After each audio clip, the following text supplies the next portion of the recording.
শিবতলা গ্রামটা ছোট হলেও তার চারদিকে একটা অদ্ভুত নীরবতা লুকিয়ে থাকে।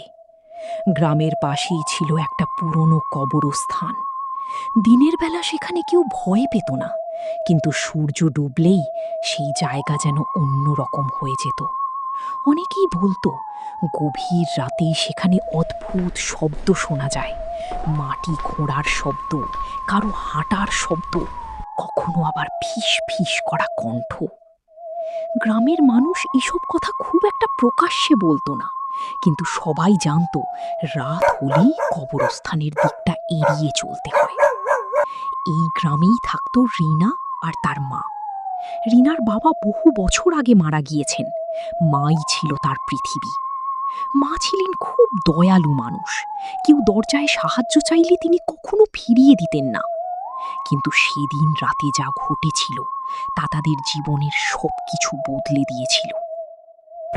সেদিন বিকেল থেকেই আকাশ অন্ধকার হয়ে গিয়েছিল, কালো মেঘ জমেছিল আকাশে, বাতাসে কেমন একটা অস্বাভাবিক ঠান্ডা অনুভূতি ছিল। রাত নামতেই শুরু হলো প্রচন্ড বৃষ্টি। বজ্রপাতের আলোয় মাঝে মাঝে পুরো গ্রামটা আলোকিত হয়ে উঠছিল। রিনা ঘরের ভেতর বসে পড়াশোনা করছিল, তার মা রান্না করে ভাত বসিয়েছিলেন। ঠিক তখনই হঠাৎ টক টক টক দরজায় টোকা পড়ল। রিনা চমকে উঠল। এত রাতে কি আসতে পারি? মা বললেন, কে বাইরে? কিছুক্ষণ কোনো উত্তর এলো না। তারপর আবার টক টক। মা দরজার কাছে গিয়ে আবার বললেন, কে? বাইরে থেকে ধীরে একটা কণ্ঠ শোনা গেল, মা, একটু আশ্রয় দেবে? বৃষ্টি খুব, আমি পুরো ভিজে গেছি। মা দরজা খুললেন। দরজা খুলতেই ঠান্ডা বাতাস ঘরের ভেতর ঢুকে পড়ল। বাইরে দাঁড়িয়েছিল এক অচেনা লোক। তার গায়ে পুরনো চাদর, পুরো শরীর ভিজে, জল টপ টপ করছে। মুখটা ঠিক বোঝা যাচ্ছিল না। মা জিজ্ঞেস করলেন, কোথা থেকে আসছো? লোকটা ধীরে বলল, রাস্তা ভুলে গেছি, একটু আশ্রয় চাই। মা তাকে ঘরে ঢুকতে বললেন।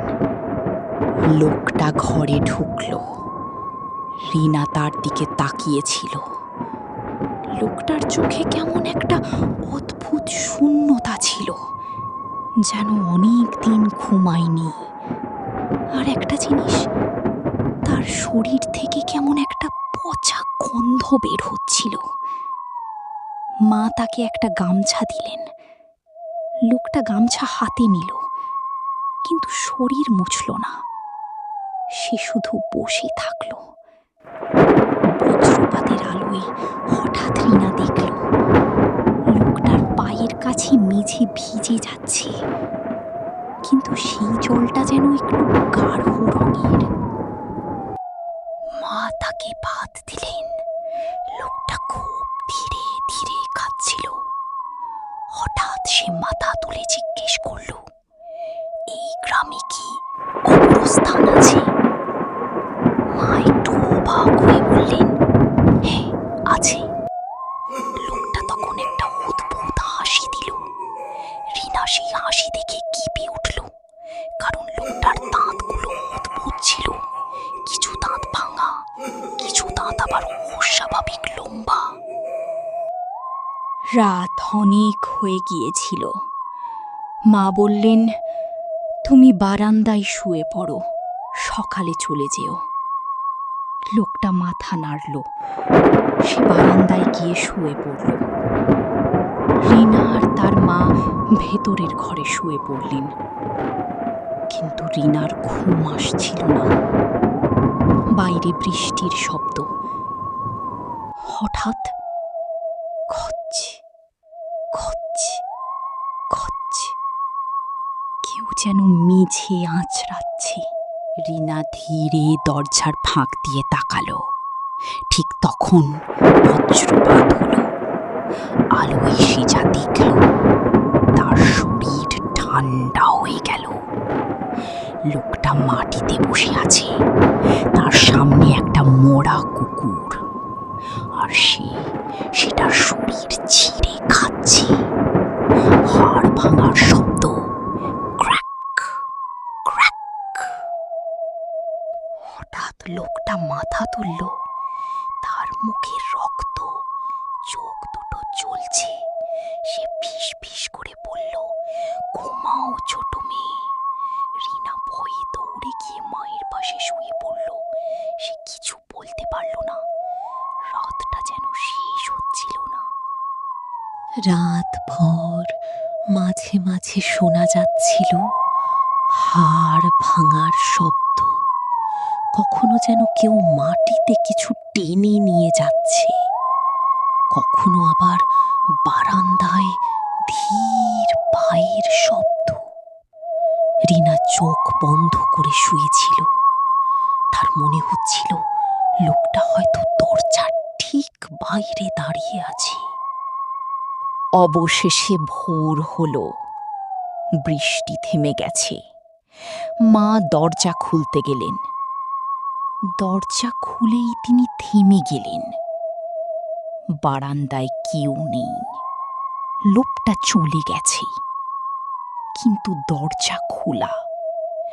মাটিতে একটা জায়গা ভিজে ছিল। মা কাছে গিয়ে দেখলেন সেখানে পড়ে আছে মানুষের হাড়। একটা না, অনেকগুলো, যেন কারো শরীর ভেঙে ছড়িয়ে রাখা হয়েছে। হাড়গুলো এখনো ভিজা। রিনা ভয় পেয়ে চিৎকার করে উঠল।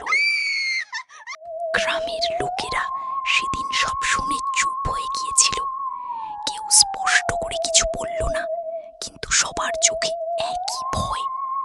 একজন বয়স্ক মানুষ ধীরে বলেছিল, ও ফিরে এসেছে। রিনা জিজ্ঞেস করেছিল, কি? লোকটা উত্তর দেয়নি, শুধু কবরস্থানের দিকে তাকিয়েছিল। সেই দিন বিকেলেই গ্রামের কয়েকজন মিলে বারান্দার সেই জায়গাটা মাটি দিয়ে ঢেকে দেয়। হাড়গুলো কেউ ছুঁতেও চাইছিল না। শেষে কাপড়ে জড়িয়ে কবরস্থানের পাশে পুঁতে দেওয়া হয়। সবকিছু যেন ধীরে ধীরে স্বাভাবিক হয়ে গেল। কিন্তু রাত নামলেই রিনা আর তার মা আর আগের মতো থাকতো না। প্রতিটা শব্দে তারা চমকে উঠত।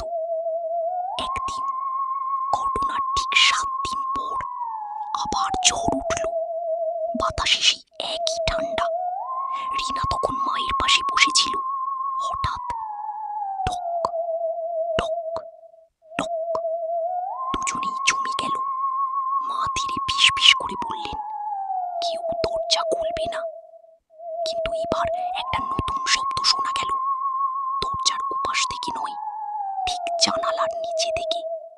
খচ খচ খচ, যেন কেউ মাটি খুঁড়ছে।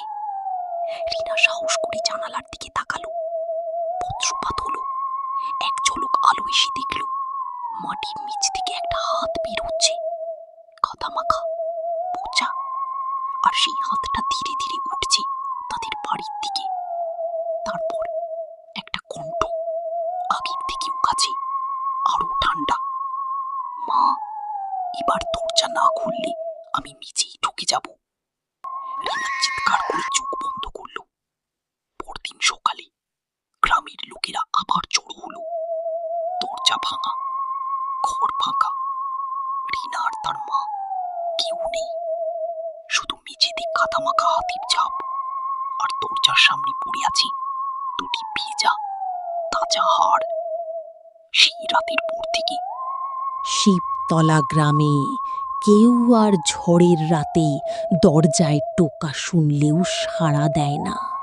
কারণ এখন সবাই জানে, সে শুধু আশ্রয় চায় না, সে নিয়ে যায়। প্রিয় দর্শক, আজকের এই রহস্যময় গল্পটা তোমাদের কেমন লাগলো কমেন্টে অবশ্যই জানাতে ভুলো না। আর এমন ভয়ানক গল্প আরও পেতে এক্ষুনি সাবস্ক্রাইব করো শাক